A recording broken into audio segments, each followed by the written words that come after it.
নমস্কার বন্ধুরা, আজকে নতুন একটি পর্বে আপনাদের সকলকে স্বাগত জানাই। আশা করি সবাই ভালো আছেন এবং সুস্থ আছেন।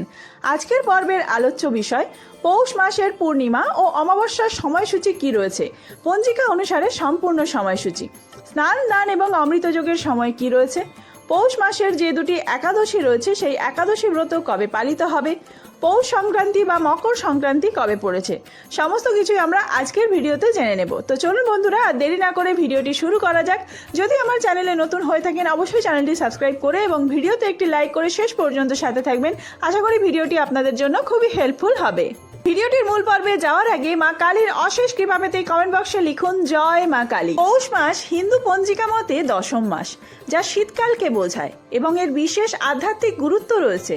এই মাসে সূর্যদেবের উপাসনা, দান, তপস্যা, স্নান এবং পিতৃপুরুষের উদ্দেশ্যে পিণ্ড দান করা অত্যন্ত শুভ বলে মনে করা হয়।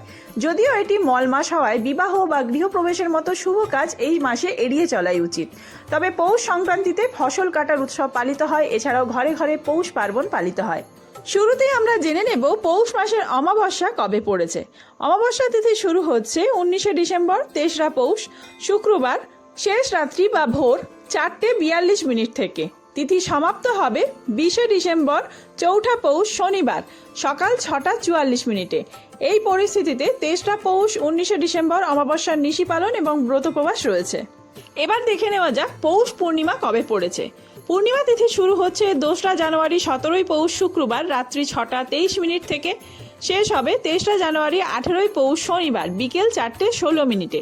অর্থাৎ এই পরিস্থিতিতে উদয় তিথি অনুযায়ী 18ই পৌষ, 23রা জানুয়ারি, শনিবার দিন, এই দিনেই পূর্ণিমার পালনী এবং ব্রতোপবাস পালিত হবে। তবে 17ই পৌষ, 2রা জানুয়ারি, শুক্রবার দিন পূর্ণিমার নিশি পালন রয়েছে।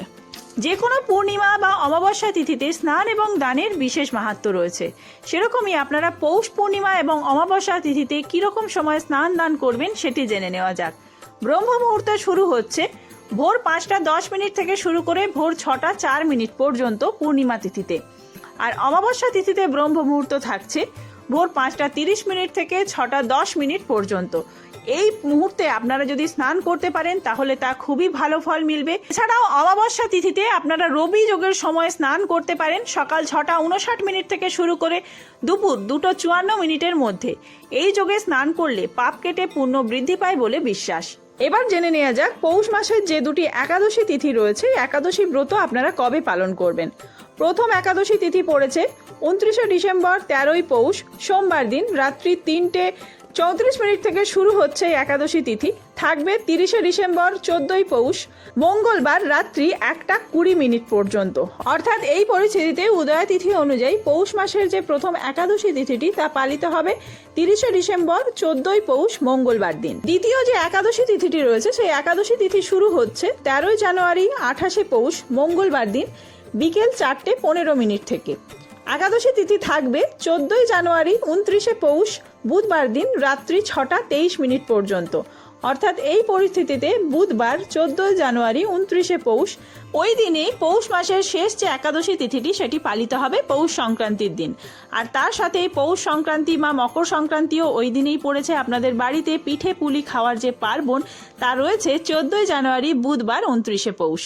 পৌষ পূর্ণিমা তিথিতে অভিজিৎ মুহূর্ত শুরু হচ্ছে সকাল 11:50 থেকে শুরু করে দুপুর 12:32 পর্যন্ত।